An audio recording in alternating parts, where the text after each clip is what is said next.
Ce que les anciens moines savaient aussi très bien, c'est que le cœur et le corps ne sont pas juxtaposés comme s'ils constituaient deux chevaux d'un même attelage. Tous deux ensemble, ils constituent la personne. Ils sont en interaction permanente. Et s'ils combattent parfois l'un contre l'autre, il s'agit de les réconcilier dans une mystérieuse préparation à la résurrection du dernier jour, dont les arts nous sont déjà donnés. C'est pour cette raison que les moines s'attachent à ne jamais laisser le corps en dehors de l'aventure de la prière. Qu'il s'agisse de la chasteté, du jeûne, de la veille, de la participation physique à la liturgie, en tout cela se manifeste la participation du corps à la quête de Dieu.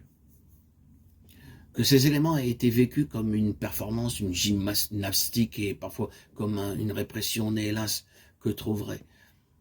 Cependant, l'intuition originelle des moines est infiniment plus profonde. Tant que nous laissons le corps en dehors de l'aventure spirituelle, nous risquons de mentir à nous-mêmes et à Dieu. La vie dans l'esprit, qui est suite du Christ, consiste donc dans l'unification profonde de l'homme, dont l'esprit, descendu dans le cœur, scrute Dieu avec humilité et émerveillement, et dont le cœur rayonne dans le corps, qu'il transfigure peu à peu à travers une multitude de retours et l'expérience de la miséricorde. Corps et cœur ensemble veillent devant le vivant, assurent qu'il est parole nourrissante et le célèbrent comme leur source, leur créateur et leur bonheur, à corps perdu, à cœur perdu.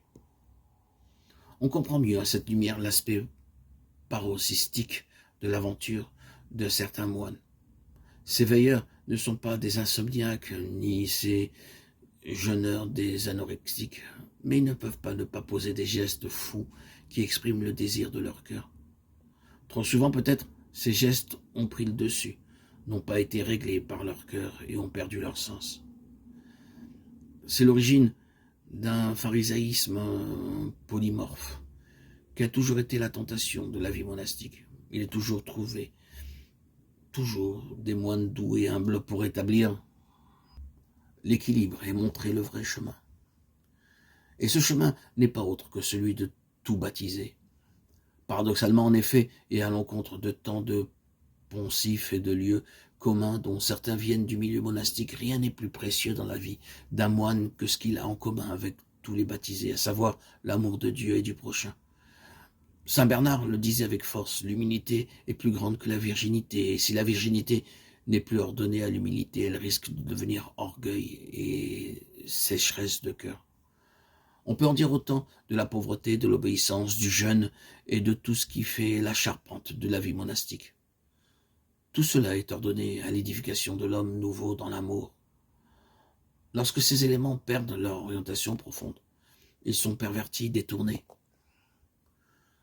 C'est la colère des grands moines contre ceux qui se justifient par leur pratique et par leur observance, contre ceux qui croient au fond que leur pratique leur donne une place privilégiée à la table du Seigneur. On ne met pas la main sur Dieu, même lorsqu'on est moine.